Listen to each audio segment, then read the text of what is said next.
Mati surinya sektor pariwisata di Bali akibat pandemi COVID-19 sudah dirasakan masyarakat cukup lama. Untuk itu, sampai saat ini pemerintah tetap memprioritaskan segala bentuk upaya untuk penanganan pandemi COVID-19. Ketua DPRD Kabupaten Badung Iputu Parwato mengatakan pemerintah Kabupaten Badung sampai saat ini masih mengutamakan penanganan COVID-19 untuk kenyamanan masyarakat. Dengan begitu, pemerintah tetap menghimbau masyarakat agar bekerja sama dalam menghentikan penyebaran virus corona dengan selalu taat menerapkan protokol kesehatan dengan ketat dan mengikuti program vaksinasi.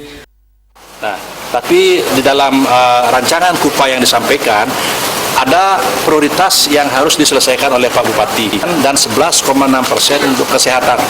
Tapi dalam hal ini masih lebih serius penanganan COVID untuk untuk Badung. Nah, itu artinya masih prioritas. Jadi ini rancangan yang sangat efektif, efisien. Nah, semoga rancangan ini akan bisa terpenuhi karena diturunkan dari pendapatan kita. Nah, semoga dengan nanti segera pulih COVID ini, PPKM bisa selesai, pariwisata bisa masuk, akan bisa menokrak pendapatan. Kalau itu bisa, nanti di silpa kita di 2022 akan menjadi lebih banyak APBD kita. Masyarakat diharapkan disiplin menerapkan protokol kesehatan 6M, menggunakan masker, rajin mencuci tangan, menjaga jarak, hindari kerumunan, dan mentaati aturan pemerintah.